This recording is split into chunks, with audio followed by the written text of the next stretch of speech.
ثم أورد رحمه الله تعالى حديث أبي ذر ومعاذ رضي الله عنهما عن رسول الله صلى الله عليه وسلم أنه قال: اتق الله حيثما كنت وأتبع السيئة الحسنة تمحها وخالق الناس بخلق حسن. رواه الترمذي.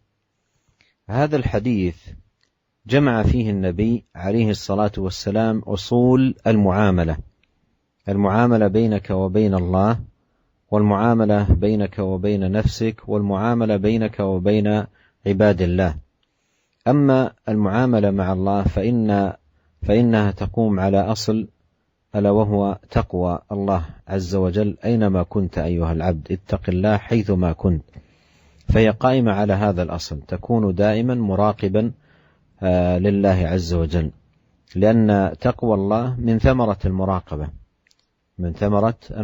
مراقبة الله في الأقوال والأفعال في السر والعلانية. فالتقوى أصل عظيم بوجوده وثباته في القلب تصلح أعمال العبد كلها. وقد جاء في الحديث أن النبي صلى الله عليه وسلم أشار إلى صدره وقال: التقوى ها هنا، بمعنى أن القلب إذا صلح بتقوى الله صلحت الجوارح وصلحت أيضا الأقوال. والأمر الثاني في الحديث ما يتعلق بالمعاملة بينك وبين نفسك.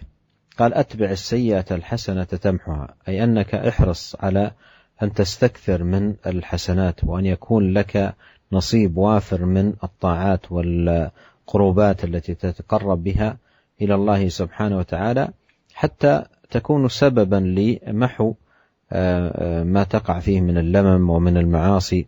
أما الكبائر فلا بد من التوبة منها إلى الله سبحانه وتعالى. والله قال: إن الحسنات يذهبن السيئات. وأما المعاملة بينك وبين الناس بأن تخالقهم بالخلق الحسن، قال: وخالق الناس بخلق حسن، وذلك بأن تعاملهم بالمعاملة التي تحب أن تعامل بها. وهذا أحسن ما يمكن أن يقال في الخلق الحسن، أن تعامل الناس بالمعاملة التي تحب أن تعامل بها، كما قال عليه الصلاة والسلام: أن تأتي إلى الناس الذي تحب أن يؤتى إليك. والمؤلف الإمام النووي رحمه الله تعالى أورد هذا الحديث لقول النبي صلى الله عليه وسلم: اتق الله حيثما كنت. وهذا فيه دعوة إلى أن يكون العبد في كل مكان، في الغيب والعلن والسر والشهادة، وفي كل مكان يراقب الله سبحانه وتعالى في كل أعماله وجميع شؤونه. فنسأل الله عز وجل أن يوفقنا لتحقيق ذلك والقيام به، وأن يوفقنا لكل خير، وأن يهدينا إليه صراطا مستقيما، إنه سميع قريب مجيب. Para pendengar yang dirahmati oleh Allah Subhanahu wa taala, kemudian Imam Nawawi rahimahullah membawakan hadis yang kedua dari hadis Abu Dzar Jundub bin Junada dan hadis Abu Abdurrahman Mu'adz bin Jabal radhiyallahu ta'ala anhuma dari Rasulullah sallallahu alaihi wasallam bahwasanya Rasulullah sallallahu bersabda: "Ittaqillaha haitsuma kunt." Hendaknya engkau bertakwa kepada Allah dimanapun engkau berada dan kapanpun engkau berada. Wa atbi'is sayyi'atal hasanata tamhuha, dan hendaknya engkau iringkan keburukan dengan kebaikan agar kebaikan tersebut menghapus keburukan. Wa khaliqin nasa bi khuluqin hasanin, dan hendaknya engkau berakhlak kepada manusia dengan akhlak yang baik. Hadis yang diriwayatkan oleh Tirmidzi dan dia berkata hadisun hasan, hadis yang hasan. Hadis ini para pendengar yang dirahmati oleh Allah Subhanahu wa taala mengumpulkan tentang pokok-pokok cara bermuamalah. Ya, baik bermuamalah, seseorang bermuamalah dengan dirinya sendiri atau bermuamalah dengan orang lain, dengan masyarakat, dan juga bagaimana dia bermuamalah dengan Rabb-nya, dengan Allah Subhanahu wa taala. Adapun bagaimana dia bermuamalah dengan Rabb-nya, dengan Allah Subhanahu wa taala, berdasarkan sabda Nabi sallallahu alaihi wasallam, "Ittaqillaha haitsuma kunt." Hendaknya engkau bertakwa kepada Allah dimanapun engkau berada. Ya, seorang muslim hendaknya bertakwa kepada Allah Subhanahu wa taala agar menumbuhkan muraqabah. Jika dalam hatinya ada takwa, ya, maka dalam hatinya akan tumbuh perasaan muraqabah bahwasanya dia senantiasa diawasi oleh Allah Subhanahu wa taala dimanapun dia berada. Dan takwa merupakan perkara yang sangat penting, ya, para pendengar yang dirahmati oleh Allah Subhanahu wa taala. Jika dalam hati seorang ada takwa dan tetap dalam hatinya ada ketakwaan, maka hal ini akan memperbaiki amalannya. Seluruh amalannya akan menjadi baik karena ketakwaan dalam hatinya. Oleh karena Nabi sallallahu alaihi wasallam mengatakan dalam hadis, at-taqwa hahuna. At-taqwa hahuna, at-taqwa hahuna. Rasulullah SAW mengisyaratkan kepada dadanya, dia mengatakan, takwa tempatnya di sini, takwa tempatnya di sini, takwa tempatnya di hati. Jika hati seorang hamba sudah baik, maka baik pula anggota tubuhnya yang lain.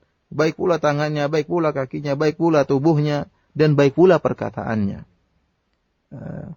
Adapun muamalah yang kedua itu baru muamalah seorang hamba, bagaimana dia bersikap dengan dirinya sendiri. Ya, dari sabda Nabi SAW, "Mu'atbi'is sayyi'atal hasanata tamhuha." Dan iringkanlah perbuatan buruk dengan perbuatan baik, ya. Jika engkau melakukan keburukan, maka segera iringkan dengan perbuatan baik.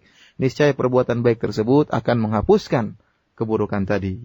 Yaitu Nabi SAW seakan-akan beri wasiat kepada Mu'adz bin Jabal dan Abu Dzar, hendaknya mereka berdua memperbanyak kebaikan. Itu hendaknya kita, ya, kaum muslimin benar-benar memperbanyak kebaikan dan berusaha sebanyak mungkin melakukan amal soleh. Berusaha sebanyak mungkin melakukan amalan soleh, karena amalan soleh yang banyak tersebut akan menghapuskan maksiat-maksiat yang kita lakukan, akan menghapuskan dosa-dosa yang kita lakukan. Ya, adapun dosa besar tentunya butuh dengan taubat. Tetapi selain itu maka akan dihapuskan dengan kebaikan-kebaikan. Kata Allah Subhanahu wa taala, "Innal hasanati yudhhibunas sayyi'at." Sungguhnya kebaikan-kebaikan akan menghilangkan keburukan-keburukan. Kemudian muamalah yang ketiga, yaitu bagaimana seorang bersikap berakhlak dengan manusia. Rasulullah SAW bersabda dalam hadis ini, "Wa khaliqin nasa bi khuluqin hasanin." Hendaknya engkau berakhlak dengan manusia dengan akhlak yang baik, dengan akhlak yang baik. Para pendengar yang dirahmati oleh Allah Subhanahu wa taala, akhlak yang baik yaitu engkau bersikap kepada orang lain dengan suatu sikap yang kau suka, engkau disikapi dengan sikap tersebut. Engkau berakhlak dengan orang lain, dengan masyarakat dengan suatu akhlak, dengan suatu perangai yang engkau suka jika engkau disikapi dengan akhlak dan perangai tersebut.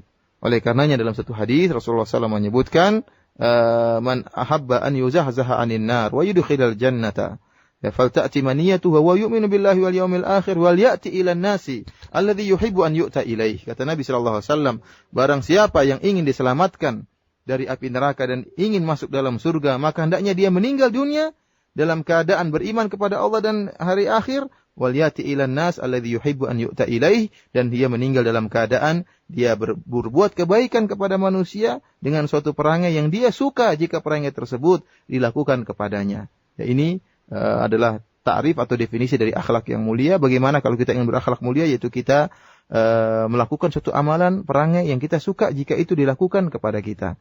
Para pendengar yang dirahmati oleh Allah Subhanahu wa taala, yang menjadi perhatian kita dari hadis ini yaitu sabda Nabi sallallahu alaihi wasallam, "Ittaqillaha haitsu ma kunta." Hendaknya engkau bertakwa kepada Allah dimanapun engkau berada, dan kapanpun engkau berada. Seorang mukmin hendaknya senantiasa merasa diawasi oleh Allah Subhanahu wa taala kapan saja dia berada dan dimanapun dia berada, sehingga hal ini akan beri buah dan pengaruh yang besar dalam amalan-amalannya, dalam segala kegiatannya. Dan semoga Allah Subhanahu wa taala mudahkan kita untuk senantiasa merasa diawasi oleh Allah Subhanahu wa taala, dan semoga Allah Subhanahu wa taala senantiasa memberikan taufiknya kepada kita untuk bisa melakukan segala kebaikan dan segala kebajikan dan menjauhkan kita dari segala bentuk kemaksiatan.